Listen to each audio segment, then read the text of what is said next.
The world is saved.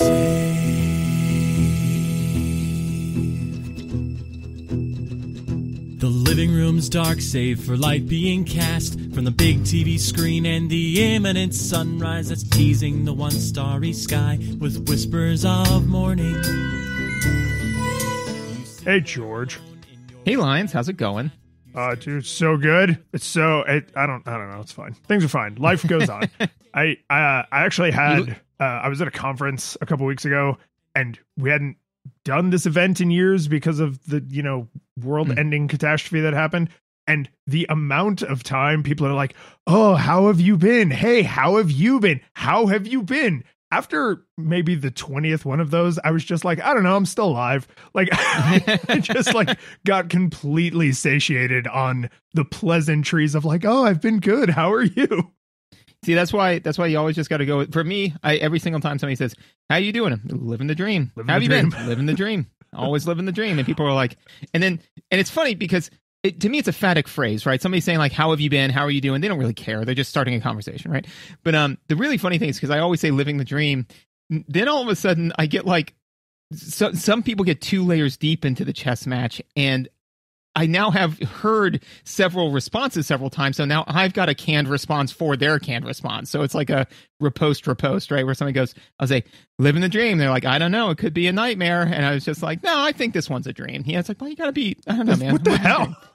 Yeah. I don't like that. Like, even nightmares are dreams. And I'm like, that's true, but this doesn't feel like that, Yeah. Yeah. I can't do a good, God, how do you even say his name? It's like Werner.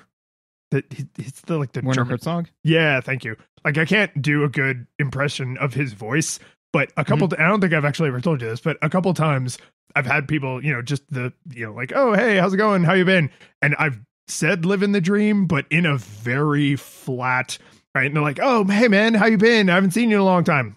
Live in the dream, and and like that generates a very uncomfortable where they're trying to reconcile the literal words and the way those words were spoken, right?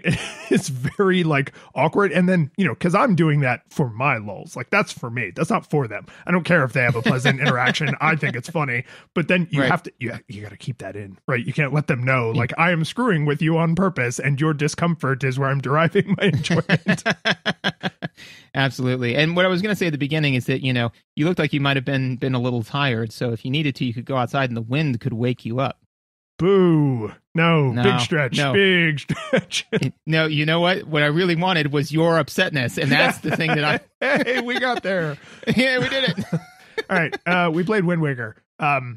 This has been a listener request for a long time that we couldn't honor because this game came out in March of 2003. So we just recently passed the 20-year mark. So we're finally doing the thing that a bunch of people have asked for. This came out on the GameCube originally, and later the Wii U, I guess, the HD re-release.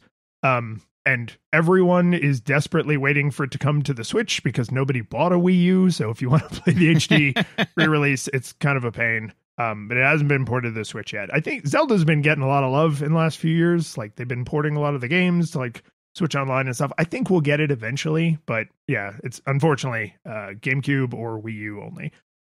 It's Zelda. It's Waterworld Zelda. So yep, it's an action adventure game, third person, still has Z targeting. You gotta collect a bunch of MacGuffins so you can get the stabby MacGuffin and then use the stabby MacGuffin to kill Ganondorf. Like it is a Zelda, and I don't mean that in a bad way, but like we are firmly into formula territory for the Zelda franchise. Like this may even be like the height of the formula before it got so formulaic it became like a self-parody in some of the games. So I mean I would probably say not to spoil things too much, but I would probably say that this might be the last Zelda until Breath of the Wild that like had some creative spark in it, Like, I mean, I would agree with that, but you and I feel similarly about this series. Right, because, I mean, that's the thing is that you had, like, Ocarina, right, where they're like 3 dimensions and big epic story, and then they were, with this one, whether you like it or not, they said, you know what, we're going to try something a little bit different. And even the formula of the 3, then 5 or 7, like whatever, because normally it's you collect 3 things, then you collect the sword, then you do like 5 to 7 things, and then you fight the big bad. Even that was split up. Like, you know, I know, I thought it was weird when I was like, okay, I'm going to go get the 3rd pearl, and then the big fish was like, here you go. I was like, what? There's no dungeon, you know? No. And here's pearl. And I was like, what? Thank you. Because I feel like more people, if you're like, hey, I'm working on saving the world, they'd be like, how could I help? Not, you must face my trials before I could, you know? So, but yeah, so they did a number of different creative things. Some you might like, some you might hate. But then I think that this one's polarizing response was when they said, oh, no, we're not taking any more chances. We're going to stick to the formula and make it more and more formula. And then, you know, so this is the last one where they tried something weird, you know? Yeah. And I appreciate that because that is the direction of Zelda I like. My nostalgia experience for this game is I didn't, because this came out at a time when my relationship to the GameCube was, do I have a way to play Smash Brothers with my friends? So like I had a GameCube, and I think I've talked about this before. Like I had one, and then I traded in to get a PS2 again, and then I went back, and like we had friends with GameCubes that were basically Smash Brothers machines. So like I could have played this game, but 1, I didn't have reliable access to the hardware, and 2, I had no interest in seeking out reliable access to the hardware because I had already closed the door on 3D Zelda, right? I had tried Ocarina originally and didn't care for it. I never tried Majora's Mask. Like I actually played Twilight Princess. Was before this or after? After. Okay. So I skipped this one and then later tried Twilight Princess and was just like, no, I don't think I care for 3D Zelda. So my nostalgia experience of this game is mostly the pop culture experience. People criticizing the art style, people saying like they thought it was weird that you're sailing instead of, you know, like walking on land, and like the dungeons felt different because they're kind of like obscured and everything. So I don't really have my own experience. I'm like copy pasting I remember this is how people spoke about it, and now I have my own lived experience. There you go. It only took, 20 additional years, right? For me, I played and loved the mess out of Ocarina, and then somebody said, hey, there's another 3D Zelda coming out for the GameCube, and I was like, oh man, it's going to be even more awesome. And then I just saw the art aesthetic and said, I cannot imagine this being good. And then I did play it for a bit, but at that point, and again, I was like, what, 20, 19, 20, somewhere in there, young, right? But I'd already I couldn't have told you this at the time, but I had made up my mind that this was going to be a bad game. And so I was just now looking for ways to justify that belief, So I say all that to say that I played it, got about halfway through it, and then just kind of pieced out and went back and played Ocarina because that's the thing that I wanted to play.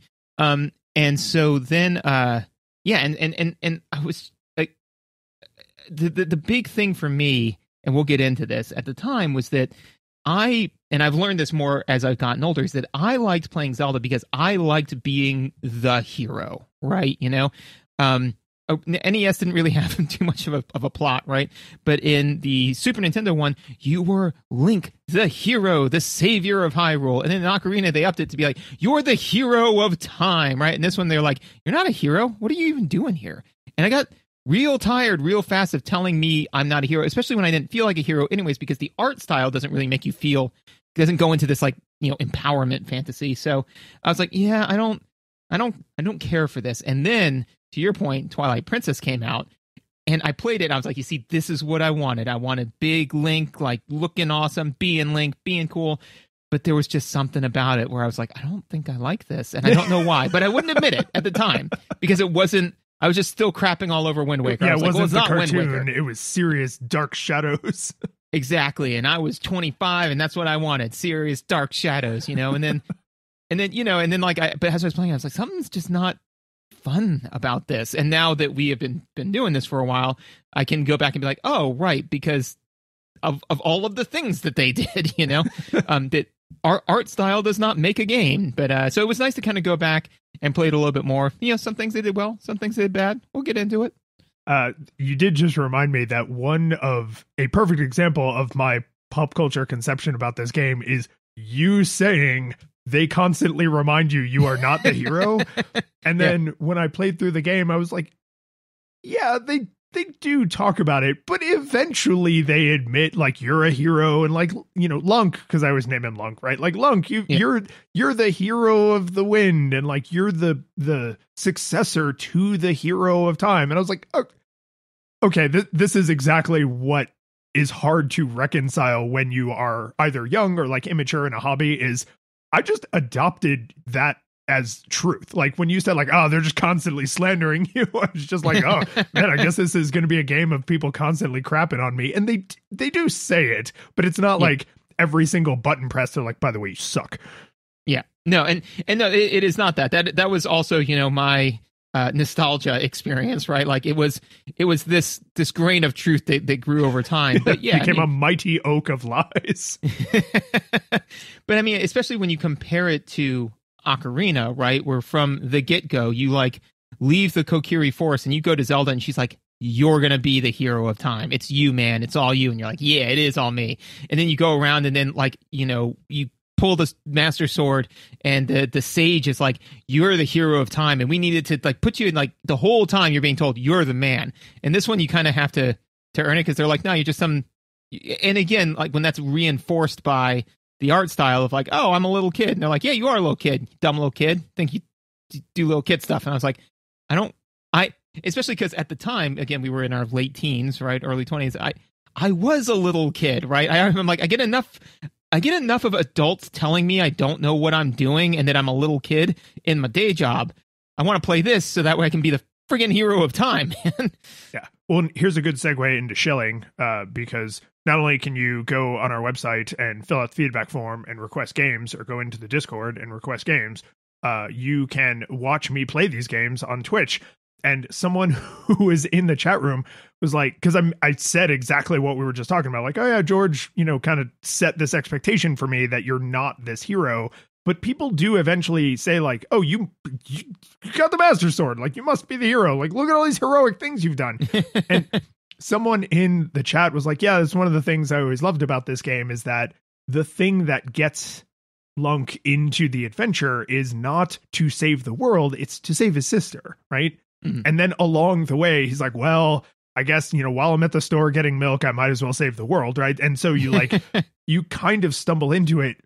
But I think that is also like an extreme interpretation, because it's like, yeah, that was the inciting incident, but you were destined to be the hero, right? Just like Ganondorf is destined to be a prick, and Zelda is destined to be Zelda, right? And I did like that Zelda's like a twist where she's not lying like she is in Ocarina. She actually doesn't know that she's Zelda, right? As Tetra. Right. But I was like, oh, this is good. So I have George feeding me like one extremist view, and somebody else who's like, no, man, it's a small personal story. And I'm like, it does start that way, but really the truth is you were always the hero, and they just reveal it differently, right? In Ocarina, they slap you across the face with it. In this, it's like a slow burn. I'm not saying one is right or wrong, but it is funny that like you both had these kind of like, this is the part I care about, and this is the part I focus on. So anyway, do that. Watch me play these games on Twitch, and then give us money. If you want to support the show, you can just leave a rating and review. That's helpful. You can recommend a specific episode. That is more helpful.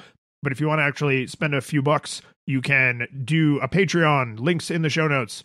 Everybody who does the Patreon gets the after show, even if you support for as little as $1. But if you support at a higher level, you can get your name shouted out.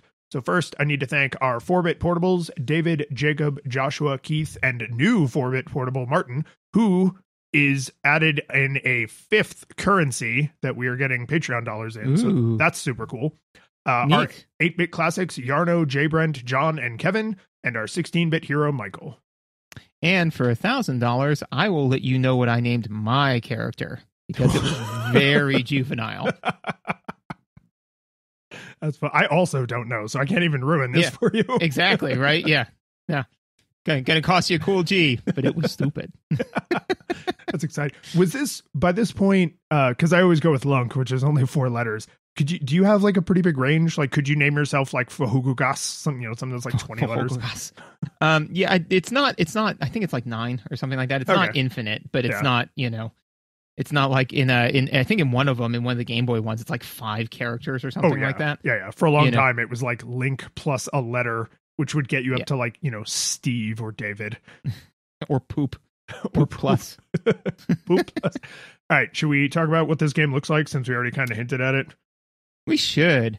So kind of just to get this part out of the way, right? Is that this looks nothing like what you would consider Zelda to look like, right? And I would even make the argument that this Zelda is singular in its art direction and style, in that all of the others. The Minish Cap is, I think, a derivative of this, but because it's pixel art, it doesn't have that same cartoony cell shading. I think you're right. Like, this is the most extreme cartoony example, but it's not. Yeah, it's not purely unique. Not if you're being a real pedant about it. Which is what we do, because that's actually. Oh, and actually, kind of while we're talking on the show, one thing that I would like to do eventually for the after show is we should play a game of actually, because when you said being very pedantic, I'm like, well, that's what the show's about. Anyways, but no, because again, like what I was, and you kind of you agreed with what I was going to say, which is that even with Minish Cap, right, is that the box art style is very similar to the game, right? But it's pixel art. So either it's pixels, in which case it's got like the typical, Zelda, 3/4 view, right? Top down, right? And you look like pixelated Link to varying degrees of quality, or you kind of look like a guy, or a kid or whatever, right? But you look, humanoid or elven, right? This is one where they said, no, it's cartoons all the way down, right? And that, I think, was, really, really unique and really interesting. And, I mean, your character model is so different that it warrants having its own character in Smash Brothers, right? So that's different, Yeah, called Toon Link. Yeah, Toon Link. So they decided to do something new. So the visual style is, if you've never seen this game, which I can't believe that you listened to the show and have never seen it, but it is wildly different, for better or for worse. I'm on the for better side. I honestly don't remember, but if I'm being honest with myself, when I was the age we were when this game came out, there's a good chance that I went like, oh, that looks silly, right? So I don't know for sure, but I'm willing to give myself the not benefit of the doubt in this case, and was probably like, oh, that's all like cartoony and kind of silly and weird. In the intervening decades, I have come around on the fact that I have not just broadened my artistic taste, but that I like cutesy crap a lot, like a lot, right? Like, so the fact that this is like kind of cutesy and silly is endearing to me now and not off-putting in the slightest. And the fact that I can just admit like, oh, this is an very like lovingly crafted and well-made art style, because the characters being kind of cutesy and cel-shaded is I think the most striking thing. Like, you look at Link and you're like, whoa, he's like a little adorable toy, right? He's like a Japanese Precious Moments doll,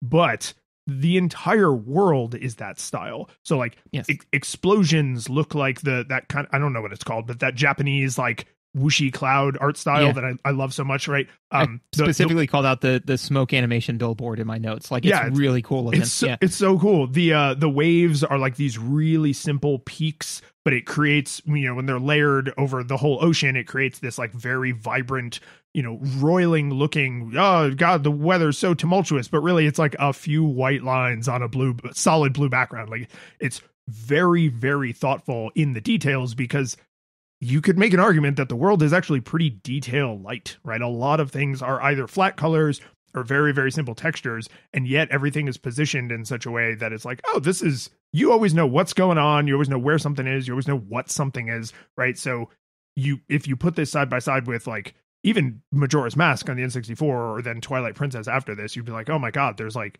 it's just flat colors. But then when you actually play the game, everything is clear and understandable, which in an action game is super helpful. Like, you want things to not be super muddy and obnoxious and impossible to like tell enemy from environment.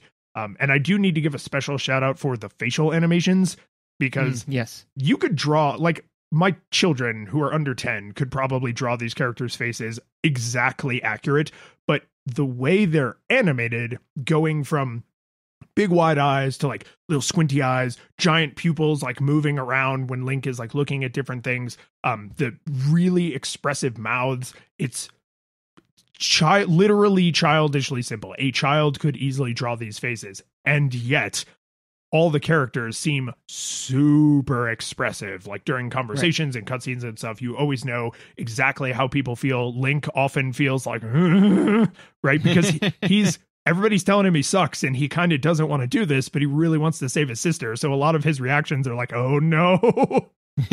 Yeah, he's not, the adventurer who wants to go out on an adventure. He's doing this because the call to adventure, he can't reject it, I agree. I thought the faces were very expressive. And to your point, right, is that, when I was younger, so I think that the analogy I would use is that this is to Ocarina, right, or Twilight Princess. This is the Twilight Princess as Teen Titans Go is to Teen Titans. 100%. Yes, exactly right.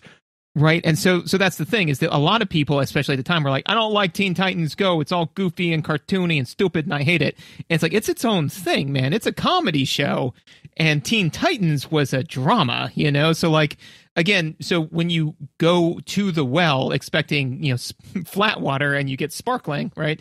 It's a little bit different. I do think, though, too, that that it kind of pours into the power fantasy as well, because like, you are this cartoon, right? Cartoons are for kids. And I think that honestly, if we're actually giving ourselves the benefit of the doubt, society has come around on that a little bit too, so it wasn't just us, right? But, hey, cartoons are for kids. I'm a big boy, I'm a big man and I want a real story, but you know what? Fine. I'm a little cartoon person and you're not the hero of time. It's like, well, what am I doing? So they kind of double down on the, disempowerment kind of, which I thought was interesting.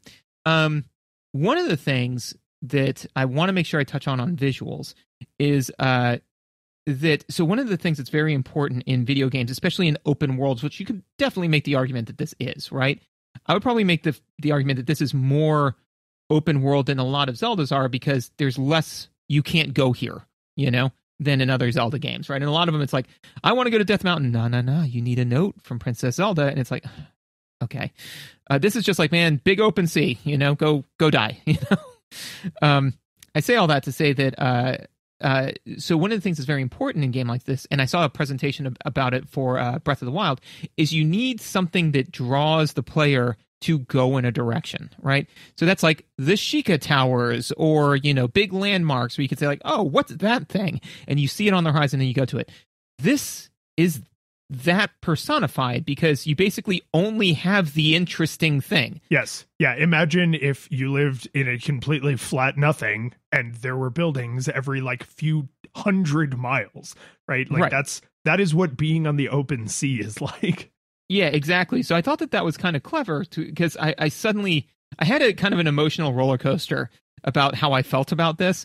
But initially I was like, oh, that's really clever, because now there's no other junk cluttering up the thing I'm supposed to go to. So I just, set my sails, I go in a direction, I'm like, oh yeah, ooh, what's that? And then I get that same kind of anticipation of like, oh, it's getting bigger. Oh, I can see more of it. Ooh, what is it? And at first I was like, that's really clever and really good. And then I came around and I was like, no, I don't like it. And here's why. Is because initially it built that sort of thing, but then eventually I got bored because I'd see the thing I want to go to, and I still had like 1.5 minutes of real time to sail up to it. And I said, okay, well, why, when I see something off in the distance in a normal game, I don't feel bored. And I think the reason why is because there are no micro challenges to get to the thing. Normally it's like, okay, well, I'm on ground, so I've got to climb this mountain, I got to move around this thing, I got to kill this bad guy, I got to do, there's a bunch of like, I can see the thing I'm trying to get to, and there are a bunch of little challenges along the way before I get to the big challenge of the thing. This doesn't really have that. It's more like just, I'm on the sea. Yeah, and we will pick that apart more, because I have similar thoughts about the nature of islands with featureless nothing in between them. Yeah, I brought it up in visuals because it is very striking visually. Well, and all of that visual, or all of those mechanics, are supported by that blue sky, blue ocean, loneliness kind of aesthetic, right? Is no matter how photorealistically this was rendered, or how, XKCD black and white pencil art this was rendered, like, you can see the big thing on the horizon, right? Once you hit the draw distance for it. And then then you got to get there. And there's and it's it, right? You are doing the same thing you were doing before you saw the big thing on the horizon, which is letting the wind go in the direction that you're trying to go, right? I mean, arguably, you're not even holding down the control stick because the wind is blowing you, right? So like, you're not even doing that if you're going between like big stretches that are far apart without a ton of interesting things in between. It's you very quickly get to a point where you're like, wow, the ocean looks really cool, the sky looks really cool. I'm not doing anything though, right? So like, you're given a little too much time to try to artistically appreciate things that you quickly get satiated on appreciating. Yep. Yeah. I do need to talk about the sound and music in this universe, because I had a weird realization playing this game. I don't think anyone in the Zelda universe, like with a couple exceptions, can sing. I think this is a universe without singing. And here's why. Everything in the world makes music, right? When you hit an enemy that takes like 4 or 5 hits, like there's music, like literal music that plays to let you know like you're doing a combo, right? Every explosion, every item use, every footstep, every sound echoing off the walls in the caves, which there's a lot of, right? There's a lot of like rich sound design. When you pick up different items, make different item pickup noises, right? I think there's like half a dozen different ones. Every little thing is so musical. The world is musical, right? You control the wind with the Wind Waker, right? So you have like this magic baton that is how you conduct things. And there's like 12 different songs or whatever you learn across the game to do different things. Like the whole universe is musical. And then everyone's voice is a grating, gasping nightmare. The shop guy, Beetle, sounds like someone trying desperately to do an impression of Morty from Rick and Morty. He's just like, you go into his shop, and the way he greets you is he goes, oh, yeah. Just like, why, what, how did, what? And then there's the guy who's like, he exists to draw your attention to things, but he stands on obvious places and looks through a telescope at less obvious things like on the horizon. And so he exists to make you look over there, right? You see somebody looking at a thing and you're like, what are we looking at? Right. And his voice also is like this grating, obnoxious thing. A lot of people, just when you talk to them, there's no spoken dialogue, right? It's just all sound effects, which has become like a Zelda staple. It just everyone is like, but then you're like, oh, wow, that was weird. And then as you're walking away, you like chop down the grass, and the grass makes like this beautiful whooshy noise when you slice through it. And it's very harmonic. And then, rupees come out and you pick them up and it makes like different harmonic noise, little chimes, depending on how many rupees it is. It's like, these people would never bother to learn how to sing because music is just everywhere. Everything is music. Why would you invent singing when everyone's voice sounds like a horrible nightmare groan, and yet the grass is making music? Like, so I believe that at least in Wind Waker, because I know in one of the Game Boy ones, there's like a character who canonically is a singer, but like at least in the game or in Wind Waker, I believe like this is a universe without singing. Like all music is either naturally occurring or instrumental. Yeah, I think agreed. I co-sign that fan theory. So I agree with your thing. I'm going to say just a different thing as like a thought, right? Which is that like what if they find all of those noises that nature makes annoying, and like they think that they sound awesome, right? And it's just us, right? So they're like, rah! They're like, oh, I have the best voice in the world, rah! You know? Yeah, we had to invent singing because the grass is always making those chime noises when you pick up rupees. Which would be, what I'd love is just at one point when like a monster dies, it makes like a chime noise, just so that we could be like, that's what the grass, oh my God, the grass sounds like monsters dying. Yeah. Is the grass alive?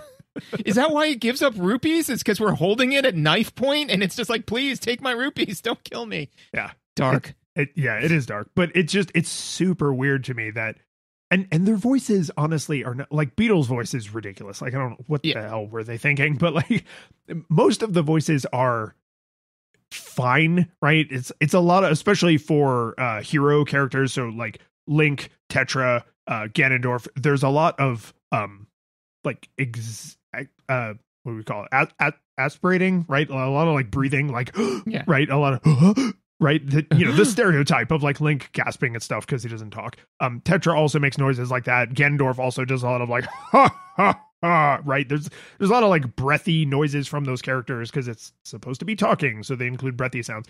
But then just everything else is so pleasant. Like the universe is just made of pleasant sounds. Like nothing aharmonic, nothing discordant. Like it would be so wonderful to just walk around in this universe because it would sound like the world was singing to you. Yeah, no, and I think that like the sound effects from that standpoint, the sound effects, voices, things like that, it's like kind of like the stick figures of sound, because I think that, and I kind of always liked that Zelda did this because, Ganon will say, Link, you've stumbled into my trap, right? And you know that he sounds like that because what you hear is ha, ha, ha, ha. And so your brain goes like, oh, this is what he sounds like, right? So even the guy who sounds awful is like, rah, he's like, oh, hey, like, man, like, come buy some stuff. Buy some bait. Yeah, man, you want some bait? And you're like, oh, this person's unpleasant to speak with. I just want to buy my bait and leave. Maybe that's why he's alone. Anyways. He actually does have a tiny bit of dialogue. I know because when you buy anything from him, he goes, thank you. Yeah. And I'm just I would rather go the whole game without ever filling in my map than have to buy one more piece of bait from you. No, so I kind of want to picture like Link walking in and the bait's like, 1 blue rupee and he like slides a 20 across and he goes, no. The other 15 for you not to talk to me ever. Like I will pay double. You just don't speak. Money isn't the problem. Money is not the problem. I have tons of money. I only have so many moments in my life to hear you not talking, and I want them all. I don't know why, but I'm imagining like instead of the finger pressed against the lips, like reaching out and putting your finger in front of someone else's lips, just doing that with either the Wind Waker or the Master Sword, just like pressing the whole thing against their face. Like no. I pointed at what I wanted. I handed you the money. Speech does not need to come into this. Now, not to drag this out too much, but like now I'm picturing like you like rub the Master Sword on him, and it blows him across the ship, and all of a sudden you hear dun dun dun, and like it's Ganon, and he's like, ha ha ha, you saw through my disguise, because he's the bait guy, and he's doing it to just annoy Link, or Lunk, right? Anyways, all of this is true. So one thing that I did, this bears on the overarching music in no way, but I was so proud of myself that I had to bring it up, which is the opening music when you're on Outset Island, right? Is the same exact score as used in the Kokiri Forest in Ocarina of Time, just pirated up a bit. And I thought that was clever, and I liked it a lot, and I thought I was clever for noticing it. You are, and they do things like that throughout. There is a lot of music reuse or inspiration where it is homages, where it is obviously this same melody, but they've mixed it differently. It's done using different instruments. It's maybe a little faster, a little slower, or some combination of these things. But there's a lot of that, and I like that because I like this music, but I could also see someone who is worried about the formula being like, oh God, even all of the music is kind of the same. I do think they did the right thing by making a lot, maybe all, definitely a lot of times in the dungeons, like music free, right? You can hear the lava, bubbling, you can hear water dripping, you can hear, rustling in the grass or whatever, but a lot of times there isn't. Because then you think back to like Zelda 1, where every dungeon had the like do do do do do do do do do do do do do do do do do, right, and it is kind of it is kind of driving you on. Like it's good music, and it makes things feel like kind of tense and scary. Because even once all the monsters are killed in the room, there's still this kind of like tense, but you're not safe yet sort of music. But I do enjoy. Because they tried to integrate the combat in a little bit more deeply. Like you get combat music when you're fighting a monster, which is also a clue, like there are monsters now, right? Because those goddamn bats come down from the ceiling and like you don't always notice. So, it's like quiet or something else at least, right? And then you get the battle music, which kind of cues you in like, oh, fighting is happening now, or at least it better be happening soon. So I do think that's not just good mechanically, but it's just pleasant to listen to. Like the music is executed with the same kind of woven into reality love and care that you get with all the sound effects minus the voices. Yep. Agreed. One of the last things I had is just kind of a minor note for visuals. I mean, I had other stuff, but the one other thing I wanted to mention was the fairies look wildly different than they do in any of the other kind of terrifying. Zeldas. A little bit kind of terrifying, right? Like, because they've got, you know, the fairy queens, whatever, the big fairies, they have like 4 arms and, you know, a almost a mask like face, you know, because big scary laugh too. They're like yeah but I don't know why I liked that a little bit, because it wasn't. And again, I feel like that the fairies are where they always say, what different thing can we do? Because they're always wildly different, right? But in Ocarina, I feel like that they were like, yeah, what if they were like crazy 90s like pop fairies? And you're like, oh, okay. This to me, actually, I like these fairies better because they are not of this world, you know?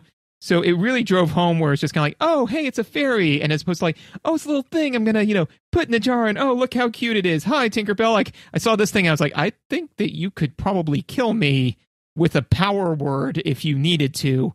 I don't know, like, oh, you're giving me a gift. Okay, cool. Goodbye, nice fairy. Please don't kill me. You know? I adventure at your grace. Yes. Yeah, like you walk in, you're like, my liege, you know? Yeah. I just thought it was kind of a cool design. I think that is interestingly juxtaposed again, because that's like the queen fairies, whatever. I also can't remember what they're called. But then the fairies that you see out in the wild and you can catch in jars, they, on the overworld map, they look like the little, you know, ball of light with wings, just like they have since Ocarina.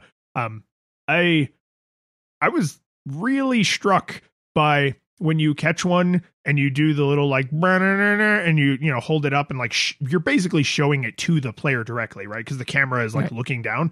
They have a very, very sad look on their face because they know they are now on death row, right? Like no fairy is ever released from a bottle. Fairies are eaten out of bottles. Like they are consumed. When the next time that cork comes out, that's walking to the electric chair. So the fact that they are literally like, and remember, these are all faces like a child could draw. So it is a big, simple, cartoony, frowny face with a tear next to the eye. I was just like, that is kind of a like tacit admission that these fairies do not survive helping you, right? Like when they restore your hearts, they don't then go back to the fairy fountain. Like that's the end for them. Yes. Yeah. No. And so that raises a couple of other questions I want to run the ground real fast. So one is that I agree with you. They're not happy, not only because they know that they're going to be consumed, but all of their moments before they're consumed are spent in like a 2 foot by 2 equivalent 2 foot by 2 foot by 5 foot jar, you know, like that's not, I mean, even enough for you to move around in. Like they're basically being held completely stationary until it's a torture death. chamber. Yeah. Right. So I say all that then to say then why would the great fairy be helping you if you're doing this to like their ostensibly their progeny, right? And so my new theory I came up with just now is that the fairies are non-violent creatures, right? Like they cannot hurt, right? And so she has recognized that you are eating her young in the attempt to complete your goal. So they help you to complete your goal because then you'll retire and you'll stop snatching fairies. Destroying Ganondorf is the only way to save fairy kind. Yeah.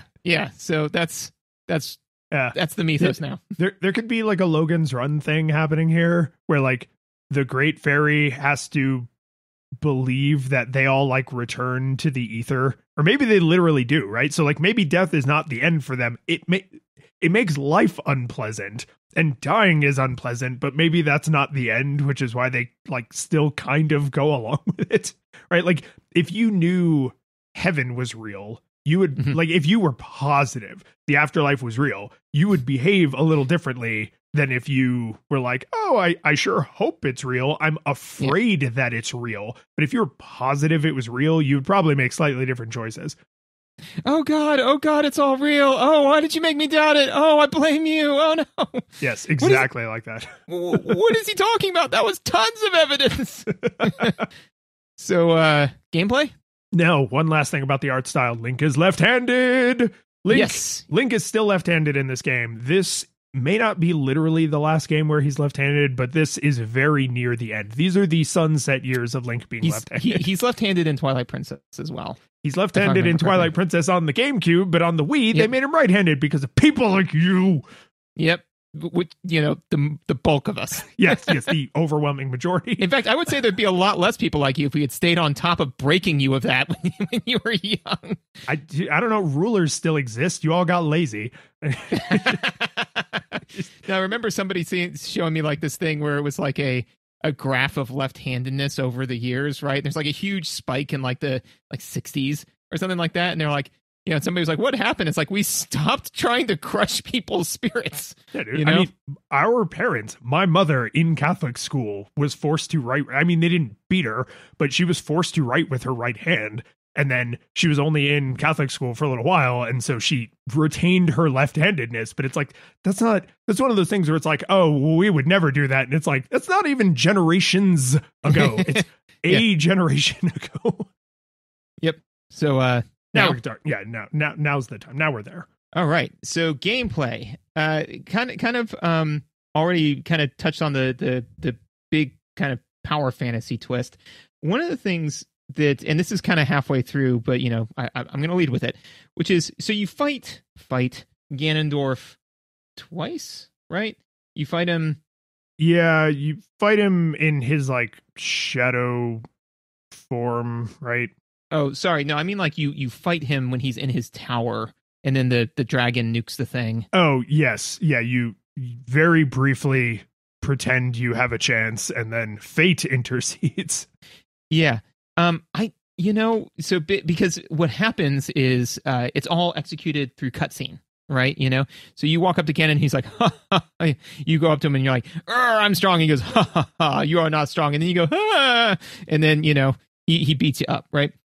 I say all that to say I hate it when games do that.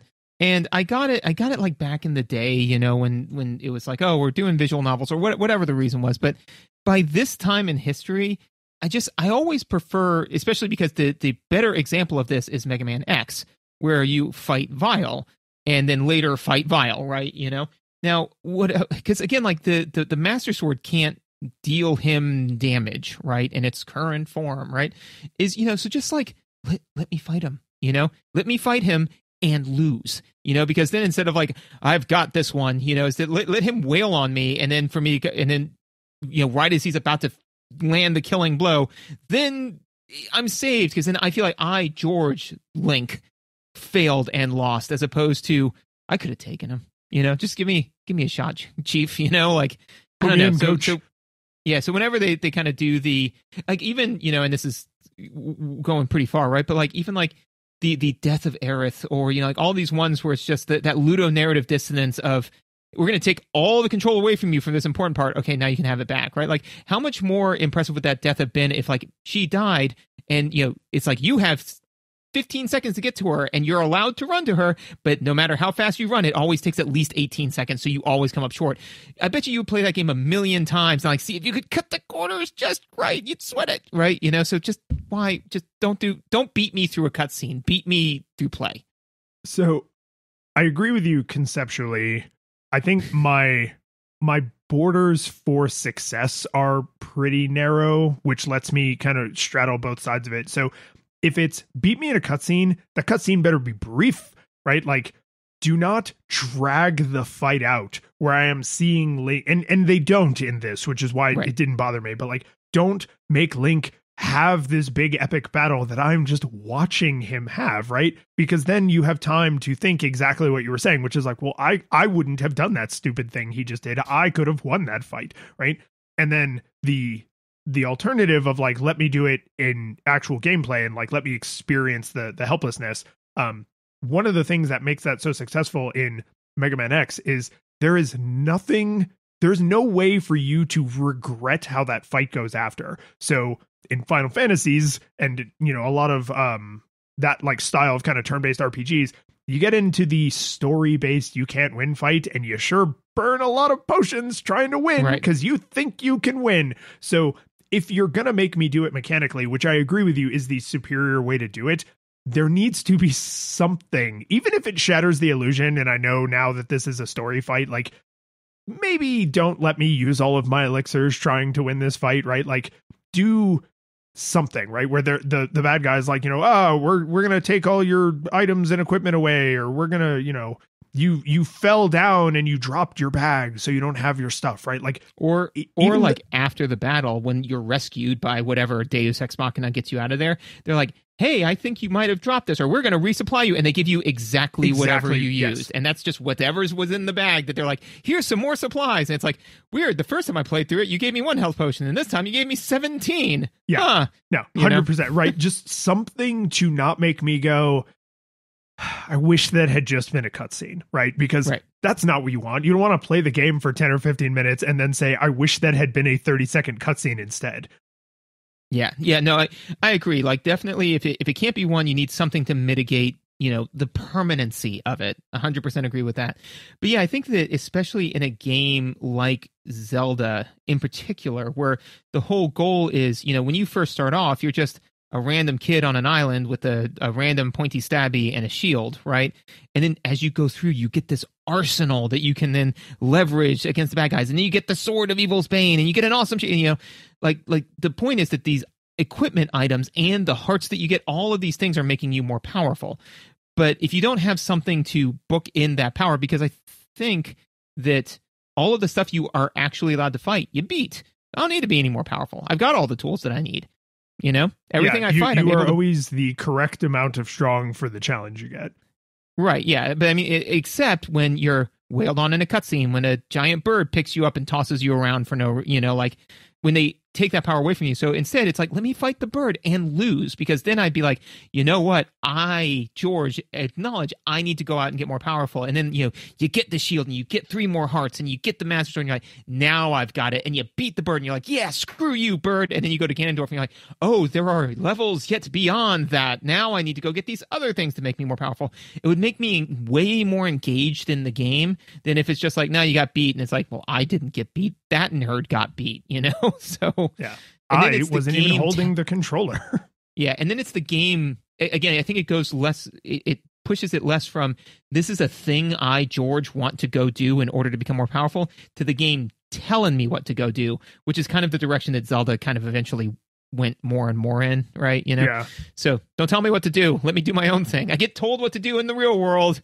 I'm playing this because I want to do my own thing. Yeah, and I hadn't thought about it this way, so I'm glad you're phrasing it in the way you are, because I don't have a problem with this to a point, right? Because this cutscene is relatively short, and it's clear that it's like, okay, yes, the Master Sword could not hurt him, and I have to go polish it or whatever. So like, all right, so go, polish your sword. So great, but it's and after that, go polish the Master Sword. So it's done relatively quickly, so you don't spend a lot. You don't have to or get to spend a lot of time dwelling on it. I agree with you, but like my threshold is still pretty low. Like even though it didn't bother me in this case, it would not have to go on very long. And I know that because, again, just because this is all I've done with my life for 10 months is like in Final Fantasy 14, there's a boss fight that is like, oh, this guy is going to keep coming back, right? And when you fight him the first time and you just immediately get smacked down, right? So like you do go through the motions, but you immediately get smacked down. And then the next time you fight him, it seems like, oh, this might be the time, because this fight is still happening. And if you die, you die. Like you have to get him down, but then you get him to a certain amount of health, which triggers the cutscene that they want to happen. And that was one of the few times in the game where I was just like, why did you? I don't like this guy. Like I want to kill him so that I never have to deal with him again. Not because I want to save the world. Like I just hate this jackass. And weirdly, he actually comes back even later. And I was just like, this guy this is still happening. You like Bender, like, oh, this guy. Yeah, exactly. So I think I do have a tolerance for not getting to experience the helplessness and having that incentive to go get stronger, but it's still a relatively low tolerance. And this like just skirts under it. It's like, oh, okay. Yeah. You go in, he smacks you around, bird, dragon. Okay, I guess. All right. Now I have to go polish the Master Sword. Yeah, and that's the thing is I don't think that and I'll leave it alone. Like I agree with you that to me it wasn't a oh, this is unacceptable and I'm angry. But it was like, I feel like I would have cared more about the things that happen later if I was given the agency to feel that lack of power. In the same way that in Mega Man X, I care a lot about getting all those cool power-ups. And then when you wail on Vile, you're like, yeah, how you like me now, man? You fought my first form, but that was 4 forms ago. Yeah. You shouldn't have left me alone for all that time, because all I've been thinking about is getting strong enough to deck you in the schnoz. It's like what Frieza says, where he goes, oh, they always go on about the children, but then all they do is grow up and try to kill you, and then I have to kill them as well. So I ask you, who's the real monster? You. Just in case you forgot, we need to talk about sailing, because that is no question the biggest change, right? Once you are in a village, once you are in a dungeon, once you are linking it up, this game feels very much like Ocarina, or I assume Majora's Mask, or I assume Twilight Princess, right? It is a 3D Zelda once you are into those situations. And I think it's good. Like, I liked the dungeons, and generally I liked the combat way more than I liked the combat in Ocarina. Like, it's still, yes. I don't like the Z targeting. I don't think it's executed well, but compared to Ocarina, it felt like this is less of a chore. Still a chore, less of a chore. But the sailing, how you get around the world, is so fundamentally unique, right? Because like in Breath of the Wild later, you really have to rely on the glider to do glider and climbing, right? Get up to something tall and then jump off that tall thing. But and glide. Don't forget the glide part. Oh no! Oh god, I'm playing this game terribly wrong. No wonder I kept dying. But you have a lot of control over that, and you feel, I think, a lot of agency over that, mostly because of, I think, what you accurately described as micro challenges. And this game is aware of that. They just did not go hard enough. So when you first leave Outset Island, which I love, like the Earthbound style of naming things, just like, where do you start? Outset Island. So is that where all adventures start? No. It's just, they just knew one day you were going to live here. And so thousands of years ago, that's what they named this island. And then I got the first thing I needed to collect from MacGuffin 1 Island. So MacGuffin, it's spelled Y-O-N-E, but it's pronounced 1. Yeah, it's pronounced MacGuff 1. So you leave Outset Island, you get the boat and you're like, okay, I got to go sailing. And you very quickly hit the first bits of pseudo randomness you see in the ocean, right? Because the ocean is a big featureless nothing, but like the weird little barrels like pop up with the flags, and you like, oh, there's rupees. And so I'm not just going in a straight line. I'm like kind of zigging and zagging around, and it adds a little bit of variety to it. And sometimes there's like pirate ships and they shoot bombs at you, but you don't really deal with them too much until after you get bombs, because you don't have a great way to defend yourself. And sometimes there's sharks and things. But what I noticed pretty quickly, I was like, oh, this is delightful and this is fun, and there's treasure, and I love like getting the treasure with the grappling hook, and that's like feels super cool until you realize your wallet's full and all those rupees count for nothing. There's a lot of like little things, but then I very quickly realized that those little things are within a certain either corridor between 2 points of interest or within an orbit of a point of interest, right? So like this island has pirates around it, but if I'm far enough off the island, there's no enemies, there's no pirates, there's no sharks, right? Like in this corridor, there's treasure, or there's the like little race thing between the flags. But if I'm just like out in the far ocean, then there's just nothing. And the problem with having interesting things being on the horizon is sometimes they're so far on the horizon you cannot see them. So you can reasonably end up in a place where you're like, is there something interesting out here? I don't see anything interesting, and there's no signs that there's any life out here, but do I keep going until my ship sails off the edge of the world because it's a flat earth? Like, it's very easy to end up going all the way out into the wild blue nothingness, and then you gotta just turn around and sail back, right? So like your fervor for exploration can sometimes be punished, which is not good in a game about exploring. Like, you want that fervor for exploration to almost always be rewarded, if not literally always be rewarded.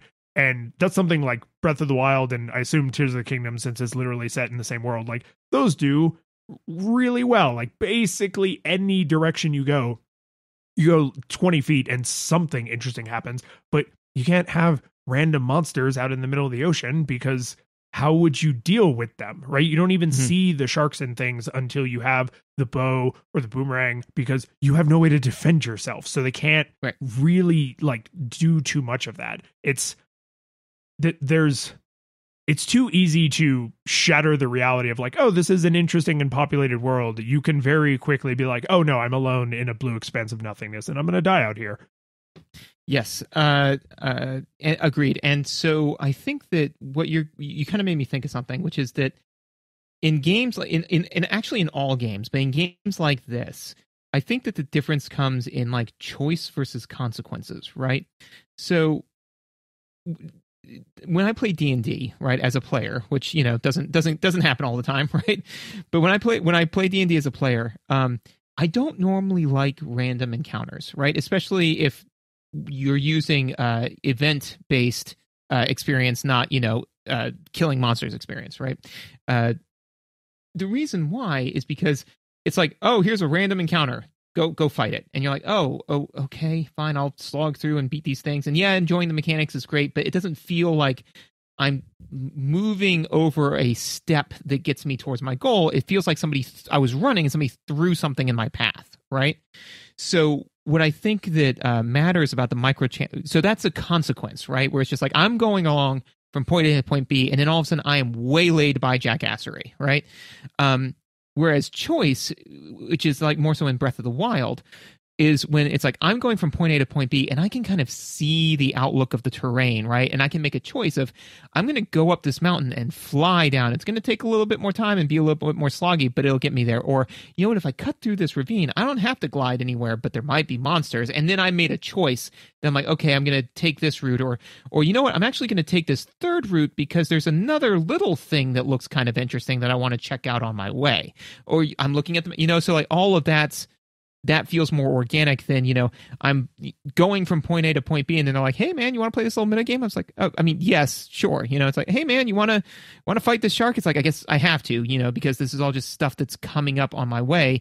And I had no way to kind of like make a judgment call on, yeah, this is kind of the way I want to approach this. Right. So I think that it's my patience for it goes whether or not it's a choice that I made to take the higher risk or whether it's a consequence that I couldn't have prepared for.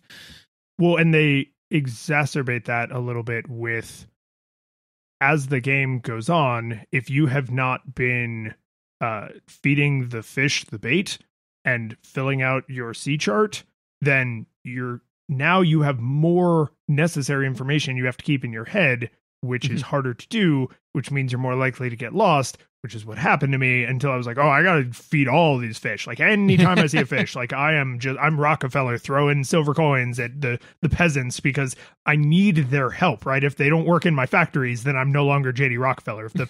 If the fish are not filling out my sea chart, then I'm just wandering aimlessly because I can't keep all of this information in my head, right? So I let too much time go on where I was kind of like, if I saw one, I would feed them, but I wasn't seeking them out, which led to a lost and frustrated feeling more often, which forces your attention back onto like, oh, right, I'm trying to get here and I know it's vaguely over here somewhere. And I guess I have to deal with the shark because I've had to go back and forth this way 5 times because I think it's over here somewhere. Right. And so the spooky music that I talked about, like the and you see the fin comes racing up from behind you. Like the first few times that happens, you're like, oh my God, like there's wildlife out here. But after you've gotten lost a few times and you have thrown the boomerang at that same shark that many times, you're just like, this isn't even somebody threw something in my path. This is someone was standing close to the road, so I had to keep my eye on them, but they didn't do anything, and so I just ran past. Like this,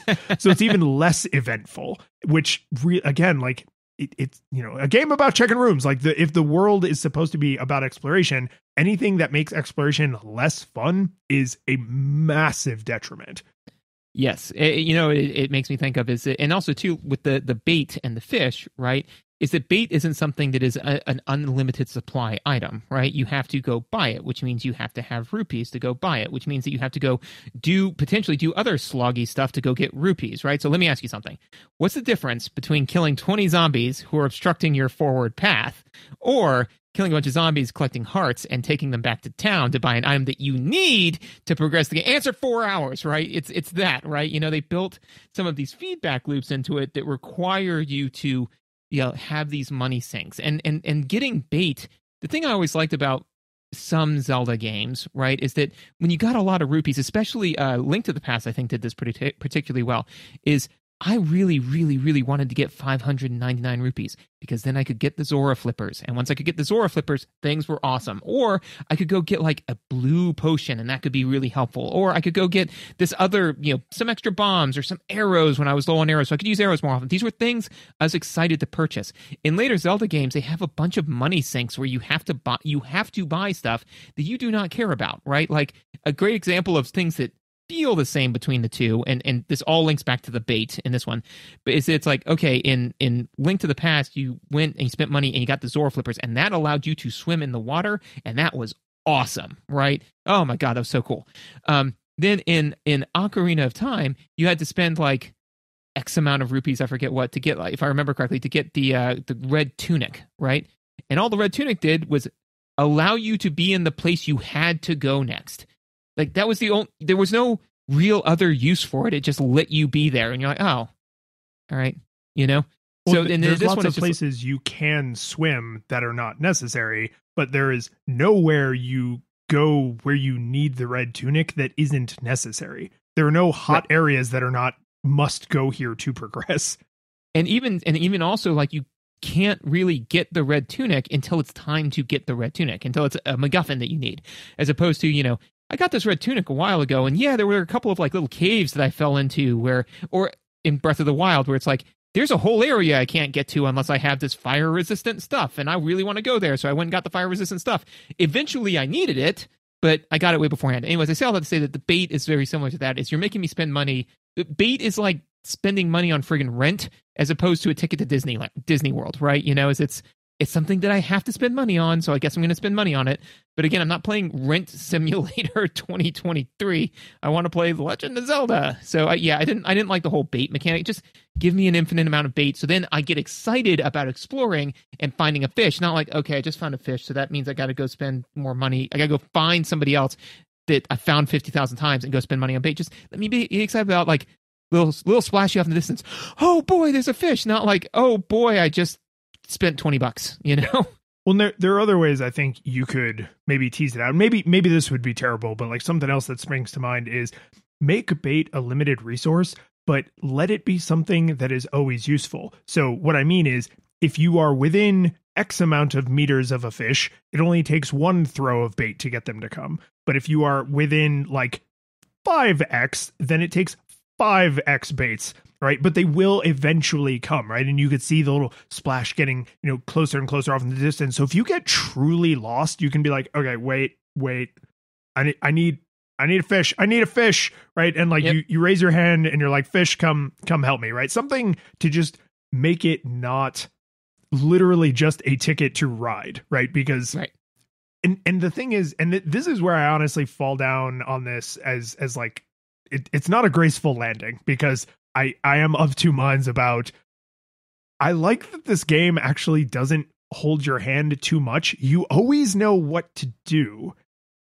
The thing I didn't realize until about 2/3 of the way through the game is there is virtually zero superfluous information. So if someone tells you something, it is important, right? Yeah. So they tell you up front, hey, here's where you get bait. Here's how you use it to catch fish. And I was like, oh, neat. But no one smashes you over the head and is like, it will ruin the game if you don't engage with this. You must do this, right? And I don't want to incentivize that. I don't want to incentivize, beating you over the head with every single thing you must do, because I do think there's something valuable to the experience of like, oh no, I should have been doing this all along, and now I need to like go back and find the fish and feed them and like flesh out my sea chart so I know where the hell I'm going, right?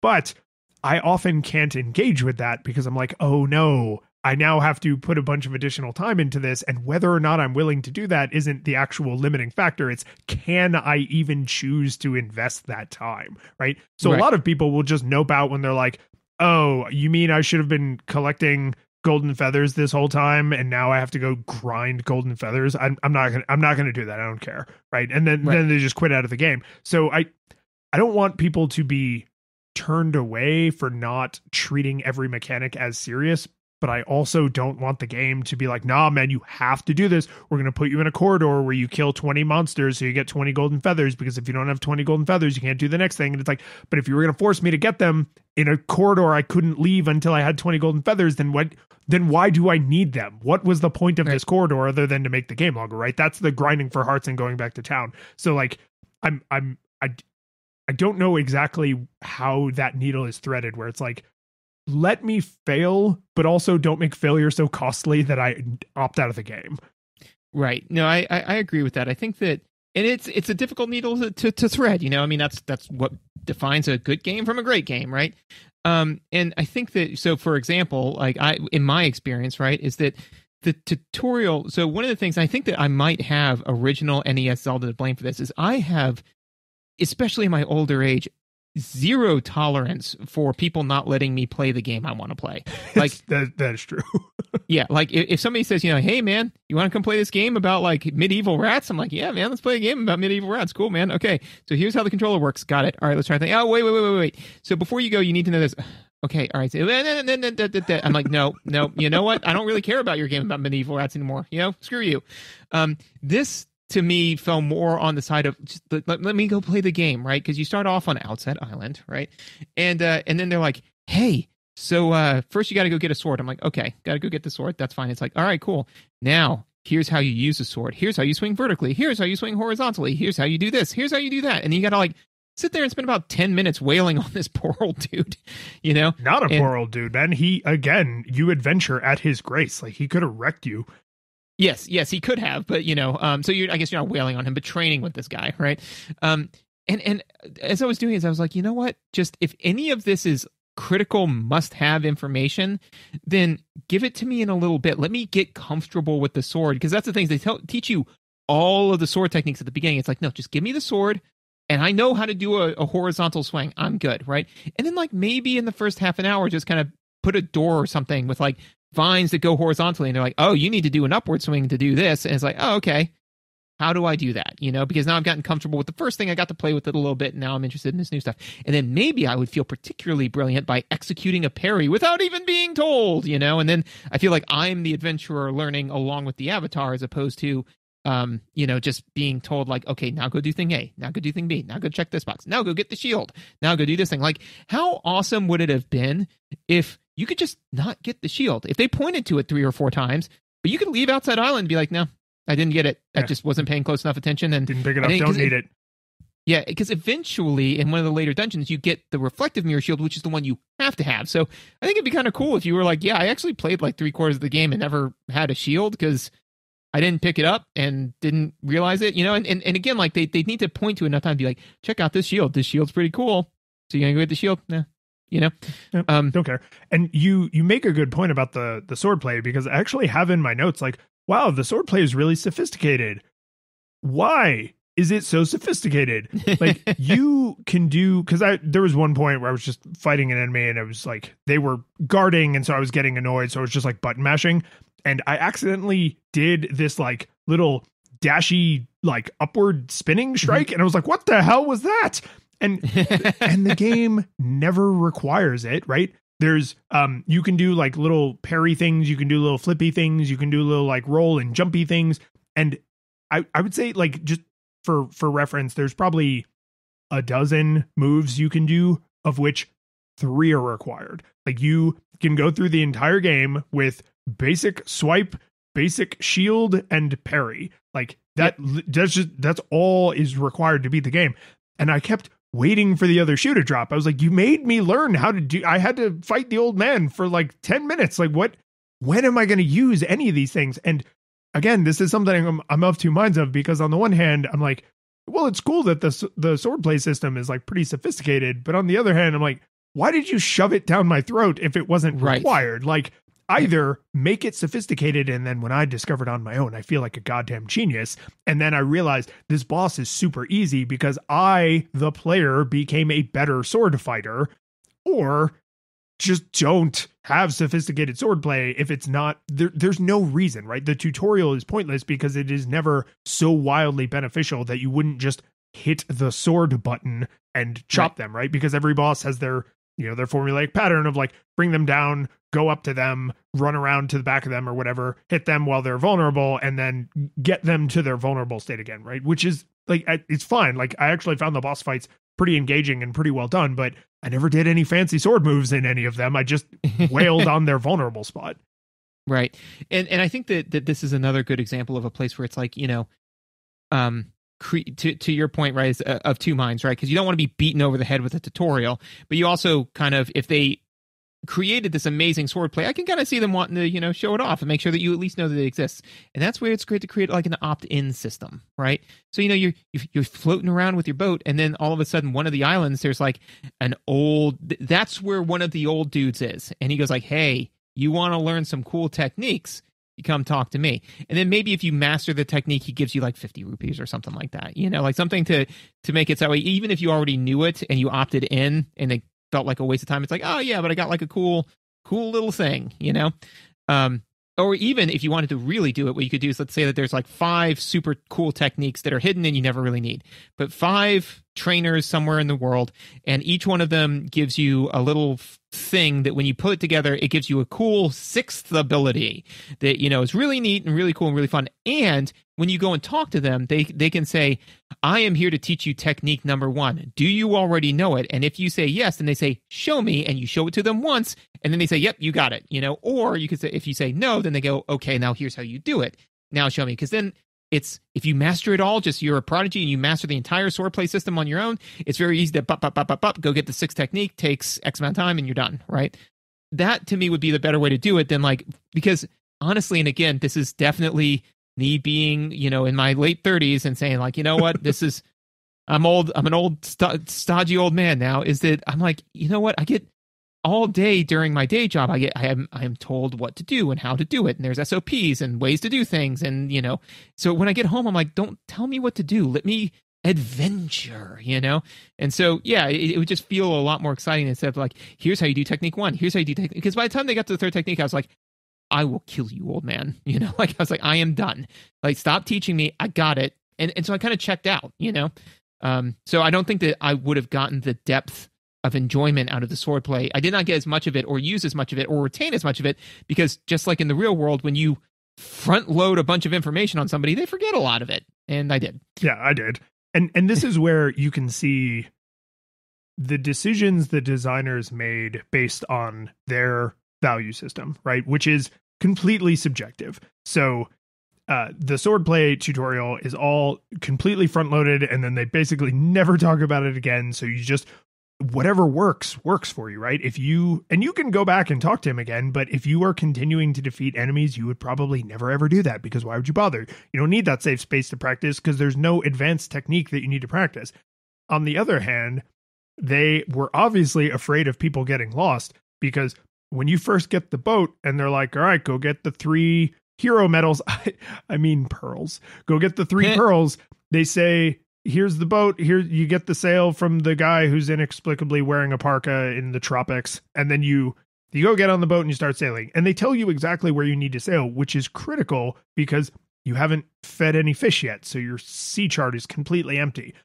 But what you could not notice if you weren't trying to be difficult is if you just say, all right, I'll get around to that, and try to go wander, the boat stops you. King Red Boat, King Lion Boat, whatever. He's like, nah, buddy, we got to go get these pearls. I told you that's what we're doing. And I was like, oh, okay. And then I was sailing and I saw something came into the draw distance, and I was like, oh, what's that over there? No, buddy. Gotta go get these pearls. That's what we're doing right now. We're going to go get these pearls because you need them for reasons that I don't remember actually being explained terribly well. So it's just like, oh, okay, I guess we're going to get these pearls. And that's fine, but the guardrails are invisible right up until you crash into them, right? So yep. it seems like you could just sail anywhere and do anything, and the whole world is yours to explore.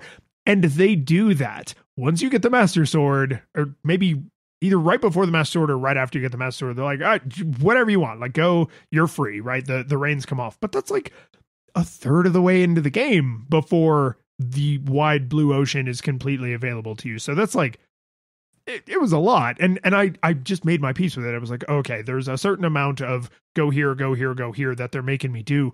But because of the aesthetic of being on a boat on the ocean with the blue skies in all directions, it feels weird to just imagine like, oh, how close am I to the invisible wall that'll make the boat yell at me? Am I many nautical miles from the invisible wall, or would one small turn make the boat start yelling at me? And like, that's just a weird feeling in like an exploration centric game.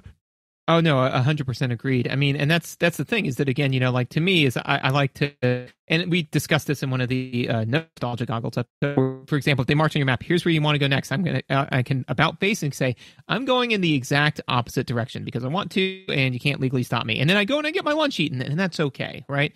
But when like you're sailing, and then Navi turns to you and says, "Hey, no, you got to go in this direction to get the pearl," and you go in another direction, and he's like, "Hey," Navi says again, "Oh, I'm sorry, King Redboat, that's my bad." But when the ferry boat is yelling at you, hey, you need to go in this direction, it's annoying, and the thing is that, like, this again, and one of the other notes I wanted to touch on is that I feel like that they really missed like what we liked about Ocarina, because they were like, what they liked about Ocarina of Time was the music, and you're like, I didn't hate the music, it wasn't why I played. And you know what else they liked Navi, and it's like, I don't know. So, but this is the start of like where they said, what we're going to do is we're going to take the Ocarina of Time formula and we're going to make some change. We're going to try some new things, but we're definitely going to hang on to these things. And then people hit them hard and said, we did not like that. And then they said, got it, no risks ever again. And so then they doubled down on some of this stuff. But this is the beginning of like Navi and, Red, whatever his name is, Lion, Red Lion? King Lion. Yeah. And Fee. Yeah, and all of those, like, oh, you got to go do this. Oh, you got to go do that. It's like, stop it. Like, just let me go explore and let me go die. That's okay. As long as I think that the big thing is let me know where I need to go and then let me go anywhere, because then I've made a choice of like, I know that this is where I need to go next. If I want to progress the plot, if I want to do this, and then, let me go fight something else and be like, oh man, I can't believe I couldn't even touch this thing. And then I go and I'm like, oh, because I didn't have silver arrows. I see now. And then I go back and kill it. I'm like, oh, you see, look, I learned and I got bigger and better, as opposed to, invisible Navi guardrails. Yeah. And so once those invisible guardrails came off, actually, if you looked at my notes, I was not just taking notes on the review of the game, but I had a bunch of like, oh, there was this like weird shimmery chest on a small island outside of this town. And I don't know, I don't know what to do. Like, I can't interact with it, right? Or like, there's this weird guy, or there's this thing that caught my attention, and like, I didn't know what it was. So I'd like literally write the coordinates down. So like, oh, I want to circle back here. And some of them you naturally circle back to because you have to go deal with that for some reason, or there's strong incentives to go back there. But some of them are just like hearts or rupees or whatever that you could just completely miss. And that felt good because I was deciding to interact with those things, right? I was deciding like, oh, they obviously, the world is largely featureless, and here is a feature, so that feature probably matters, right? They do a very stark job of like, things don't exist if they're pointless, right? Pretty much, if something exists, it's because it matters, which is why so much of the world is empty, because there isn't really fluff or filler, right? And that even goes for the dungeon designs and the boss room designs. So I enjoyed that part a lot, but I kind of had to put myself into, what it is? It's almost like the feeling of an escape room where you suspend your disbelief. You know that this is a ride. It's an attraction, right? So like, the murderer is never really going to come in and kill you. The roof's never really going to collapse. Like, there's certain boundaries that you just accept are fun. Like, oh, we're going to pretend we're under threat or whatever. But there's something I don't know how to do it. I honestly have no idea how to even address this problem, but there's some way I wish you could communicate to a player, like, you need to do some out of universe stuff to keep track. Like, we're not going to put wave markers on everything, right? Right. But there are some boundaries, and we are going to steer you around a little. So, like, we are together making this experience, right? And some games, because of their scope, like a Super Mario World, like, you start flying with the cape and you think, I'm so smart, I'm just flying over these dumb Goombas. And then you smash into the wall and you realize there's a hidden exit way up there. And you're like, oh, there was nothing. There was nothing to indicate that this was up here. But because I was using the features that the game gave me in the form of the cape, and I was just flying because flying is fun, and cheesing all the platforming challenges and all the enemies is fun. There's a thing up here. Is there a thing up everywhere? Right. And then you start flying around all crazy, and often you are rewarded, right? Sorry, to that point though, one of the things that they do that I think is really clever is that because in Super Mario World, right, you're just flying around the cape and you're doing it because you're having a great time.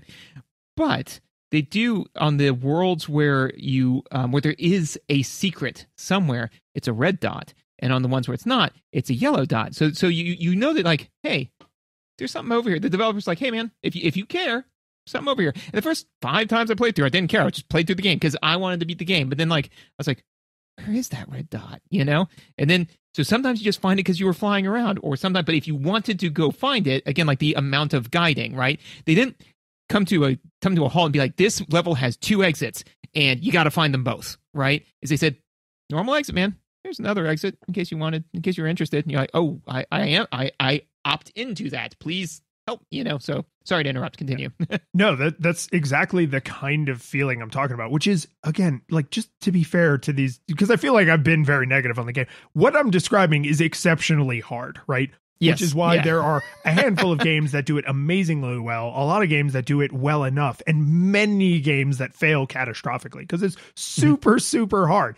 And I actually think, in general, this universe and the way it's executed, like, I was okay with the guardrails once I realized what I was dealing with, right? Once I realized, oh, this is not an open world like it looks like it is. And this is not a completely linear game like some Zeldas are. This is sort of a co-experience. Like, there are boundaries, but they're kind of far away, but I will shatter the illusion if I'm constantly pushing against those boundaries, right? So you have to sort of know what you're getting into, and just because of the aesthetic choice they made with the Waterworld universe, it feels boundless, which probably tempted a lot of players to smashing face first into those invisible walls and then being like, what the hell? Like, what? I can see there's a thing over there on the horizon. Like, let me sail over there. Which brings me to the thing that I actually feel the strongest about, which is the Triforce quest. So before I start saying a bunch of words about this, did you have anything you wanted to say about the? No, I was ready to go to did it hold up? So I have to talk about the Triforce quest because this is where I need to admit the truth. I played the HD remake of this, and I played the HD remake of this game because of this moment. So I knew that at some point you had to sail all over the goddamn world to collect the fragments of the Triforce, or your piece of the Triforce, not the whole thing. It's just the Triforce of Courage. And there's 8 of them, and they're spread out all over the damn place. And you have to go, it's like a MacGuffin chain. So it's like you have to have the tools you need to get onto this island to get the map that will tell you where to go find the Triforce piece. And the HD remake is, the graphics are slightly improved. You get widescreen. The music is slightly higher fidelity, but overall, it is basically the exact same game. There are a few little mechanical tweaks that you would notice if you saw the game side by side, but it is very much the same game until this moment, until you hit the Triforce quest, because they just threw a bunch of the MacGuffins straight in the garbage. Like, you don't have to go A to B to C. You just go straight to piece of the Triforce. They are in a more confined area, so you do like less insane like sailing back and forth. And critically, you get the double speed sail. And the double speed sail, which I think is called the Swift sail, not only does it let you move literally twice as fast, but you don't have to use the Wind Waker to change the direction of the wind. Whichever direction you're going, that is the way the wind is blowing. It just magically shifts around with you. And so I knew that this was coming up, and I was like, I will quit out at that point. Because I try to finish every game we play, and I was like, I won't do it. I won't do that long of a nightmarish fetch quest. And I was talking to Mike about it. Mike, be quiet. I'll tell the story. I was talking to Mike about it. Shut up. And I said, I like this would have made me quit out. I'm really glad I played the HD re-release. And he said, I did quit out. And Mike is a huge Zelda fan. But when this game came out on GameCube, he noped out when he got to the Triforce quest and didn't actually finish this game until the HD release. So I was like, oh man, if he wasn't willing to put up with that nonsense in 2003, I never ever would have been willing to put up with that nonsense. Not with my gaming time being so limited now. And I have to be honest, I did play the HD re-release. And I think this is the actual difference, is like, as we talk about whether or not we think you should play this game, if you are choosing to play this game, you have to play the HD re-release, literally just for the Triforce quest. Everything else is similar enough that it doesn't matter. Yes, it does look a little bit better. Yes, you get widescreen, but this is the actual inflection point. So now I think we can talk about whether or not we thought it held up. Did it? No. So I'm going to say nostalgia monocle. And the reason for that is I actually enjoyed this game quite a lot. And if you like 3D Zelda, right? If you like Ocarina, if you liked Majora's Mask, if you like Twilight Princess, and you somehow missed this one, I would say, like, yes, definitely go play it. Play the HD re-release for all the things I just said. But if you somehow, like, just because of your game's lived experience, if when you think of Zelda, you think of Link to the Past and then Breath of the Wild, like, no, you could probably skip this one, because this won't be what you want it to be. This looks and feels like the freedom of Breath of the Wild right up until you actually try to cash in on that freedom. And then it's super not. It is way more, you got to go here, you got to do this, you got to go here, you got to do that.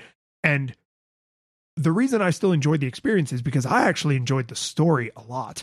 I really liked the idea that, like, I don't want to save the world. I don't think the world even needs saving. I'm just trying to save my sister. Other people are telling me the world is in threat. And the only reason I care about that at all is because Ganondorf is between me and saving my sister, right?